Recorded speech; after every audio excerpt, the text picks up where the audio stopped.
second hero of this tale in the land of Norval has a history that has remained hidden as an early morning fog hides the forest she called home. It has been conjectured by many that the elven ranger, Marist, had her beginnings when she was abandoned in the forest as a babe. Instead of perishing in the wild wood, she was raised by the forest animals and taught the magical arts by the ancients of the woods. Still, others claim she was an heiress of an elven kingdom who had been taken by an opposing royal family member and left to die in the woods. Instead of traveling to the Etherworld, she was found by a secret sect of female druids and raised as one of their own. The mystery of her origin will be set aside for now. At the age of 20, her fame as a masterful ranger and deadly foe was known throughout Norval. What was known for certain about Marist is she knew witchcraft well, and the use of magic in the sword even better. Such prowess was oft overlooked to the regret of many cretins and ruffians by her untamed elfin beauty. Even a fool should remember that no matter the beauty of a rose, it still has thorns. Hector snorted when he heard that, causing Darmir to cast a grave look towards the unwelcome interruption. Nearly always insolent and arrogant, Hector, the son of a better-mannered lord, was undaunted by the man's cold gaze. Instead, he pointed out, all the women in your tales possess untold beauty. Darmir sneered. Only one so inexperienced in life and love would fail to notice the different types of beauty the world offers. Hector frowned as Darmir continued. Marist was not just beautiful in the physical sense, as most women are, but of spirit as well. She possessed the beauty of a tiger before it pounces, or that of a fire snake before it strikes. She had the same raw beauty as any of nature's creatures that was born to be a hunter. I thought his tone odd, more defensive than it would have been if he'd been describing a fictitious person. You could have simply said so to start with, Darmir, Hector said. I believe that if such a person as Marist ever existed, she was probably considered no more than cute by those who saw her. A laugh like none I have ever heard before came from the old man. For a moment I thought he might tip and fall from his chair as he rocked backward with a smile. He brought the chair forward with a sudden stop and looked straight into Hector's puzzled face, speaking in a deadly, serious tone. My dear lad, had anyone been so foolish as to call Marist cute, he would have had his skull cleaved in half before another word could have been uttered. Hector's face turned ashen, his smile fading to nothing in the face of Darmir's knowing, cold retort. Darmir leaned back in his chair with a creak. Now, if I may continue. Marist's search for Vorta was not rooted in vengeance as was Alif's. Instead, it was based on more hollow reasons, fame and fortune. No one knew where or when her quest for the dragon began. However, unlike much of her past, the weapons she carried were well marked by many storytellers of the time. Disregarding her magic spells, Marist carried a longbow of elven make, with 20 equally crafted arrows in her quiver. A slender bastard sword, forged by dwarven blacksmiths, lay sheathed at her side, its blackwood hilt ready for her grasp.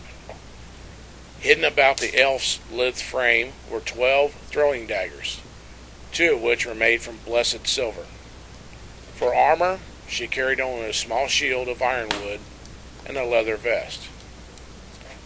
Alif and Marist did not meet in a tavern or other gathering place to join forces. Rather, their paths crossed several times before the eventual unification. Each had several adventures before that time, only a few of which bear any importance to this story. Likewise, many events occurred in Norval that did not relate directly to the two heroes. One of these I shall relate, if for no other purpose than to demonstrate Vorta's power and danger. 1 week's march from Alva's small farm and destroyed home lay the fortified castle of Duke Herod. He had wealth, enough to build a castle that could withstand any invading army to assault his wealth. Herod's fortress, as it was jokingly called, consisted of a 3-story keep surrounded by courtyards, which were surrounded by stone homes for servants and knights, stables, and storage. Forming the outermost wall of those structures was the curtain wall that formed a protective ring against everything within. Herod was most proud of that wall, as most of his wealth was spent on it. Unlike the curtain wall in other castles, his was not hollow for passageways or storage, nor was it simply stone and wood.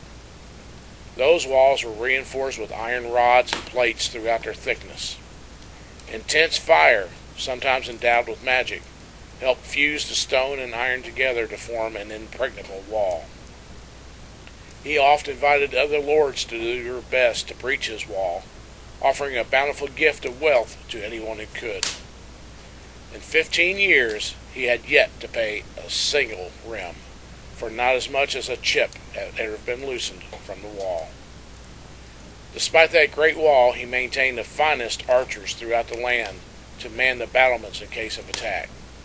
His well-paid knights were required to practice their combat skills every day, so none could best them in combat. Any archer or knight who failed to keep himself at the top of his art was quickly told to leave. Only those who succumbed to age or battle injuries were allowed to remain as instructors to others. Herod felt he was the most secure man in the entire land after Lord Rustin, ruler of over half of Norval. Such was the change, however, as Vortoth flew through the darkened evening sky at sunset, under clouds that glowed a dark blood red. Herod sat on the balcony of his chambers with Rusan, his wife. Having finished their dinner, they decided, as was their custom, to watch the sunset. During a break in the conversation, Rusan saw something against the reddish clouds that she did not recognize. "What's that?" she pointed. "It seems too large for a bat or bird." Herod glanced at it absentmindedly, not really concerned, thinking she'd seen a large goose or similar waterfowl. Once he concentrated his vision on the flying creature, his curiosity grew. "I have no idea what that is. It's not a bat, as its flight is too straight. A large bird of prey, perhaps?" "Ah, see there," he pointed. "It looks as if it has caught a snake. That link trailing behind it looks like a tail." Then the truth struck him like a knife to the stomach. "It can't be!" Standing and moving to the edge of the balcony, he shouted, "To arms! To arms! Dragon approaching!" Rusan was frozen by the announcement. "A dragon? Surely not." "Inside, Rusan," he snapped, his voice almost panicked. "Go to the cellar now." When she did not move, he grabbed her arm and nearly threw her into her bedchamber. "Go to the cellar!"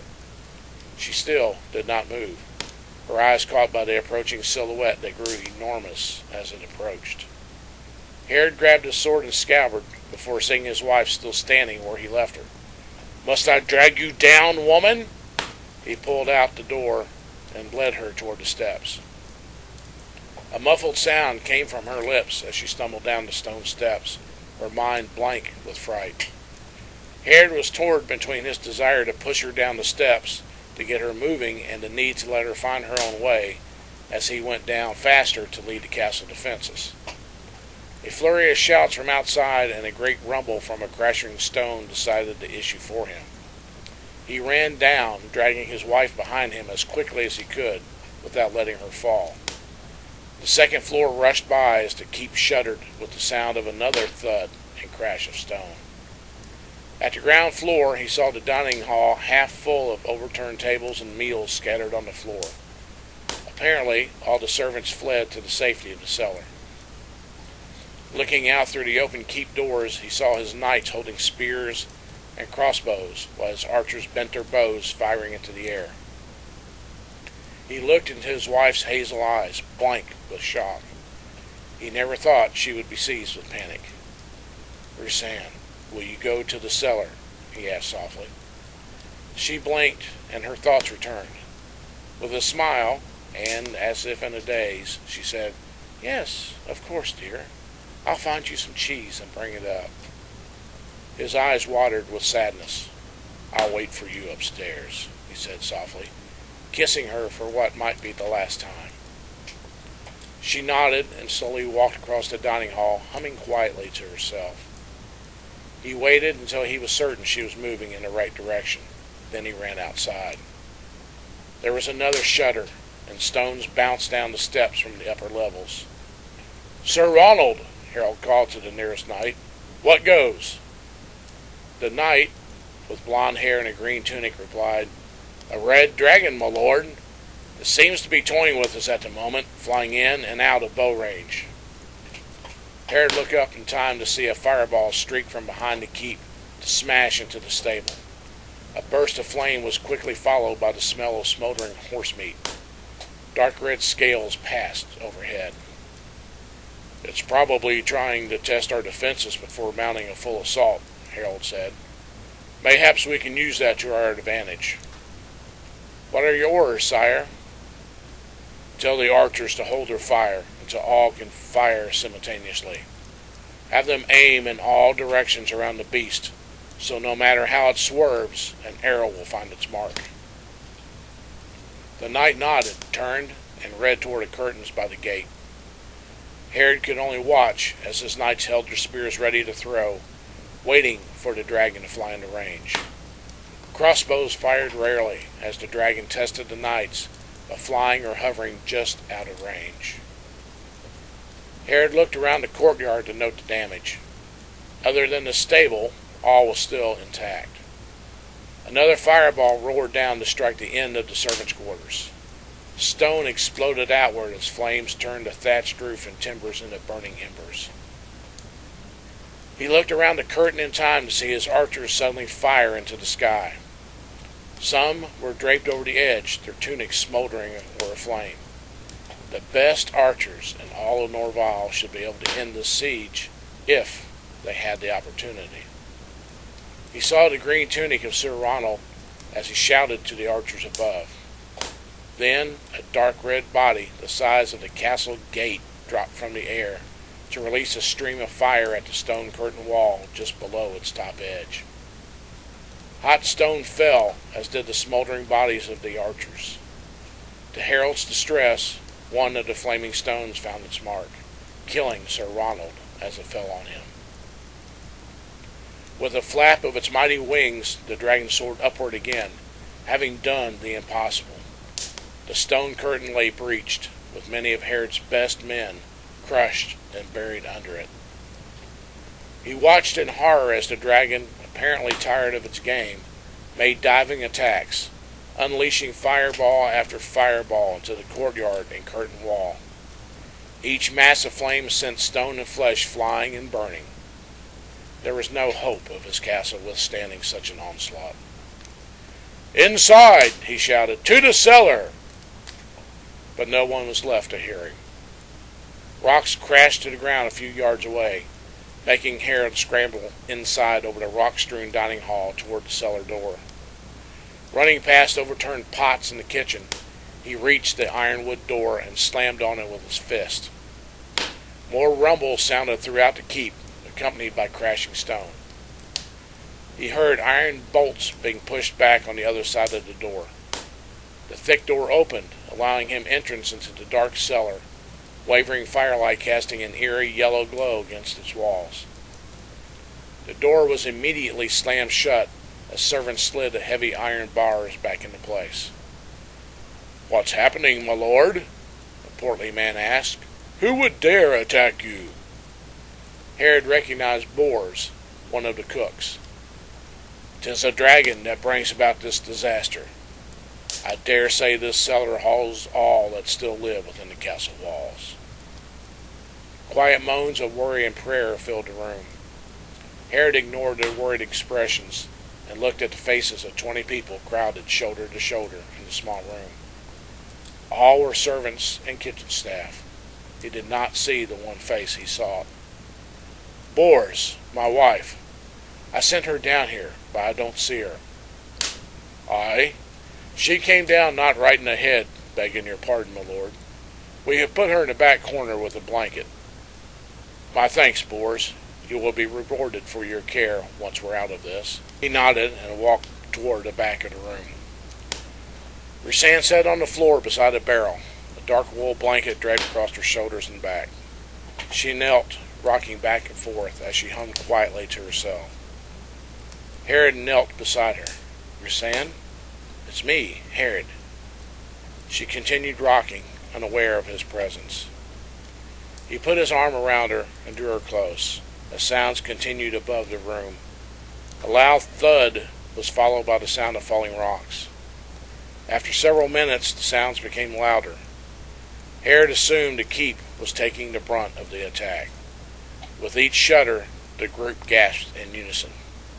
Quiet all, Herod whispered. The beast may not realize we're here and leave us. The servants became quiet as sounds of continued destruction came closer. Suddenly, there was a tremendous crash of falling stone that made the cellar tremble. Dust and bits of stone fell from the ceiling. Hanging cheeses and smoked meats fell from their racks, striking the terrified servants before landing on the floor. The door hinges creaked as the stonework around the frame crumbled slightly. Silence fell as surely as the cloak of death. They heard occasional small rocks fall in the kitchen above, but there were no more rumbles of fireballs or stone. The silence continued for several moments, as all eyes stared at the closed door or ceiling, listening intently. Could the beast be gone? A low female voice asked. Shh, someone replied. Listen. Again, silence followed. Then came the sound of rocks falling nearby. It was not very loud, as if a rock pile had loosened and slid a few feet to the floor.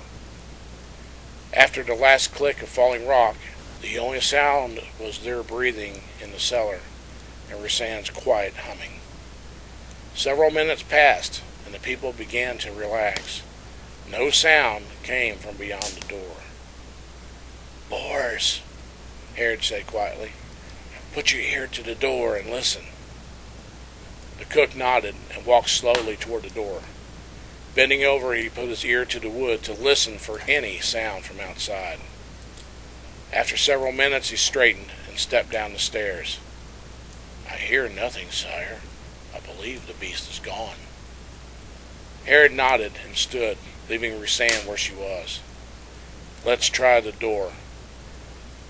It might be hard to open because of the damage, or it might fall against us due to the weight of stones on the other side. Be prepared. They worked to slide back the first iron bolt. The impact of the dragon's attack and falling stone bent the rod just enough to make moving it difficult. The second, near the bottom of the door, was not damaged and slid back with only a little effort. Herod tested the hinges by moving the door very slowly. A bit of stone crumbled with the movement, but the door seemed free. Come, Bors, lend a hand. The hinges are loose, but the door will open. The cook stood beside his lord, pushing against the door with his shoulder. As the two men shoved, more gravel fell from the frame. One strong push would send the door off its hinges, sire, Bors said. I agree, but if we do that, we won't have a door to close again if we need it. True, sire, but I think by the time we open the door, it'll be in such poor shape we won't be able to close it again, nor would it hold very long if we did. Very well, all at once then. They put their backs into it, making more stone crumble. Finally, the rock gave way and the door fell forward off its hinges to crash on the rock-strewn floor.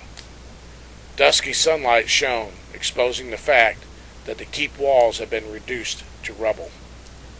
Herod and Bors looked straight into two large yellow eyes that narrowed while theirs widened.